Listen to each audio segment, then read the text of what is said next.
안녕하십니까. 젊은 시간이다. 평균 경쟁률 316.7대1. 이곳에 입주하기만 한다면 자연과 하나 되어 초호화 생활을 즐길 수 있답니다. 이 멋진 아파트 단지는 어디일까요? 시행수탁, 하나자산 신탁, 시행위탁, 화천대유 자산관리, 시공 SK 에코플랜트 맞습니다. 그 유명한 대장동 화천대유 판교 SK뷰 테라스입니다. 자세히 보겠습니다. 지하 1층부터 지상 4층까지 16개 동으로 이어지는 총 292세대 도시형 생활주택이라고 합니다. 이곳이 인기가 많은 이유는 바로 그 위치 때문인데요. 주변은 숲으로 둘러싸여 있지만 그 근처에 서판교역이라는 지하철이 새로 들어섭니다. 신분당선인 판교역과 정자역도 가까워서 강남에 출퇴근하는 사람들도 선호하는 지역입니다. 중요한 것은요, 이 판교 대장동 사업을 유심히 보면 정부의 규제를 모두 피하고 있다는 것입니다. 지금 정부가 아파트에 대해 규제를 하고 있는데 여기는 도시형 생활주택이라는 형태로 만들어서 정부의 부동산 규제를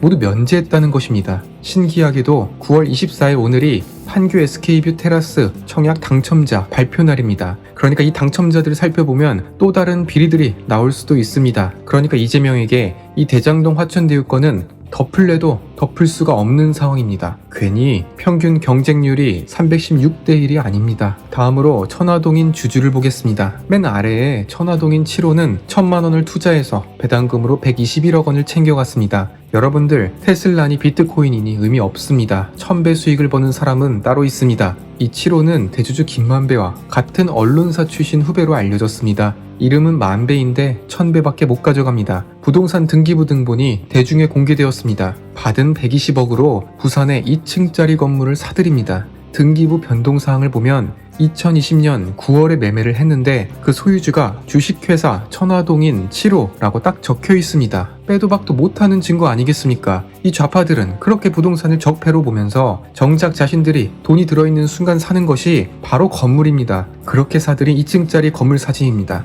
스타벅스가 들어와 있는데요. 이 스타벅스는 모든 지점이 본사에서 직접 직영으로 운영을 하고 그 지점을 새로 낼 때 가장 입지가 좋은 곳에 낸다는 말이 있습니다. 그러니까 천화동인 7호는 입지가 괜찮은 건물을 매입한 것이죠. 현재 부동산 업계에서 이 건물의 시가를 약 79억 원으로 추정합니다. 정리를 하자면 1000만 원을 투자해서 120억을 벌었고 그 돈으로 스타벅스 건물을 매입하여 건물주가 되었다. 화천대유 측에서는 이렇게 변명을 했습니다. 사업 초기에 투자자 모집에 어려움이 있었다. 대주주 김 씨가 본인 지인 위주로 투자자를 모집한 것 같다. 도대체 말이 되는 소리를 하셔야지 투자자 모집이 왜 어렵습니까? 위에 보여드린 주택단지 경쟁률이 300대1 넘어갔습니다. 애초에 성남의뜰이 선정되기 이전에 수십 개 은행이 달려들었습니다. 그런데 무슨 투자자 모집이 어렵나요? 여러분, 이게 바로 이 공동체입니다. 여기서 떼돈 번 사람들 대통령 선거에서 누구 뽑겠습니까? 당연히 이재명이죠. 이 사람들이 주변 사람들 보고 누구 뽑으라고 할까요? 당연히 이재명입니다. 나에게 100억을 준 사람인데 당연히 최선을 다해야죠. 그리고 지금 속보로 성남 위례 신도시도 터졌습니다. 그 수법이 대장동이랑 똑같고 모두 이재명 성남시장 당시에 벌어졌습니다. 내용을 보시겠습니다. 성남 대장동 개발 2년 전인 2013년 성남 위례 신도시 개발에서도 화천대유와 똑같은 민간 사업자들이 등장하여 60배 폭리를 취했습니다. 그러니까 여기에서 테스트를 해본 다음에 안 걸리니까 그 다음에는 1000배 수익을 내다가 걸렸습니다. 그리고 여기에 유동규 전 성남개발공사 본부장이 핵심 역할을 했다는 것입니다. 그 이재명 캠프에 있다고 밝힌 뒤에 연락을 끊은 사람이요. 유동규가 이 위례에서 사전 실험을 벌였습니다. 성남시는 2013년 대장동 개발에 약 15분의 1 규모의 작은 개발 사업을 벌입니다. 당시 시장은 이재명이었습니다. 여기에서 성남도시개발이 사업을 주도하는데 민관 합동 방식으로 실시를 합니다. 주주로 성남도시개발공사와 증권사 6곳 그리고 위례자산관리가 참여합니다. 그러니까 화천대유도 성남도시개발공사랑 증권사랑 화천대유라는 자산관리가 참여했잖아요. 똑같다는 말입니다. 주목할 부분은요, 위례자산관리가 1억을 투자하면서 여기에 위례투자 1호, 2호, 3호도 각각 1억씩 투자를 참여시킵니다. 결국 위례자산 세력이 보통주를 독식하는 모습이 화천동인이 청화동인 7곳을 참여시켜서 보통주 배당받게 한 모습이랑 똑같은 구조입니다. 이번에는 얼마나 벌었을까요? 성남도시개발이 150억, 나머지 150억은 위례자산 친구들이 나눠 먹었습니다. 각각 6000%, 60배의 투자 수익을 올립니다. 그리고 사업하는 기간 내내 수수료 명목으로 이 소수의 집단이 매년 18억의 수익을 받았습니다. 여기에 유동규 본부장이 핵심적인 역할을 하면서 대장동의 축소판이다, 모의 실험이다 이런 말이 나돌고 있습니다.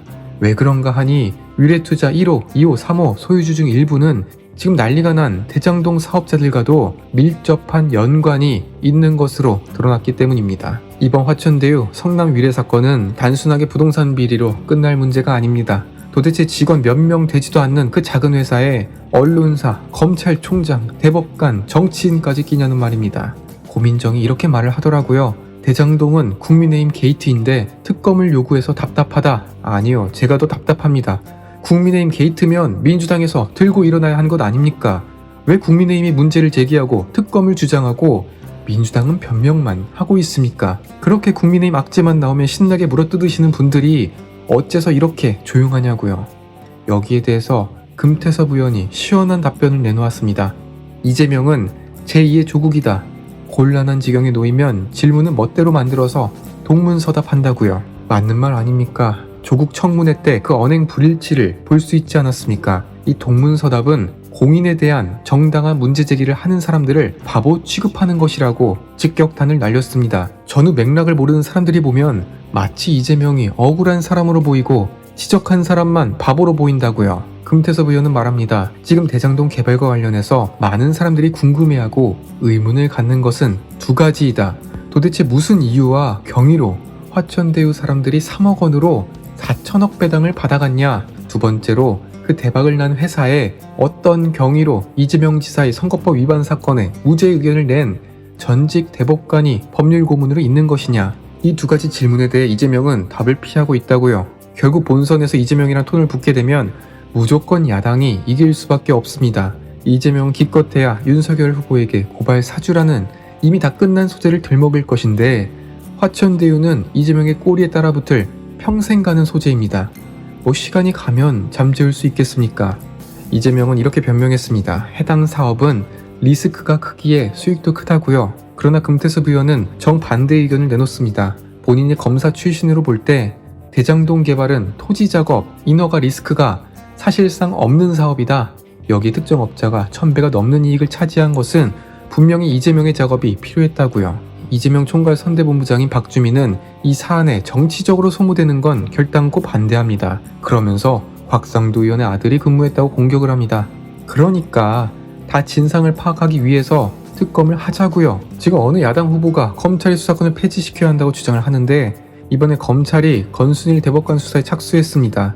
대검은 서울중앙지검에 이첩하여 직접 권순일에 대해 수사하도록 지휘합니다. 서울지검은 해당 사건을 경제범죄 형사부에 배당하여 변호사법 위반에 대해 경제범죄로 보고 대대적으로 수사에 착수합니다. 여러분들 왜 민주당이 조국, 추미애를 법무부 장관에 앉히며 검찰의 수사권을 박탈하려 하는지 아시겠죠? 공수처는 이런 사건을 보고만 있습니다. 그러나 검찰은 직접 수사합니다.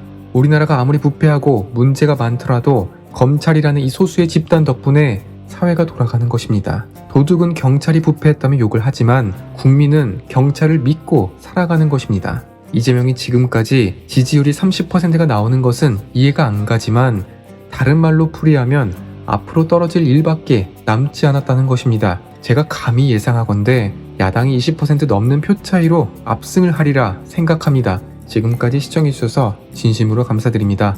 구독과 좋아요 부탁드립니다. 감사합니다.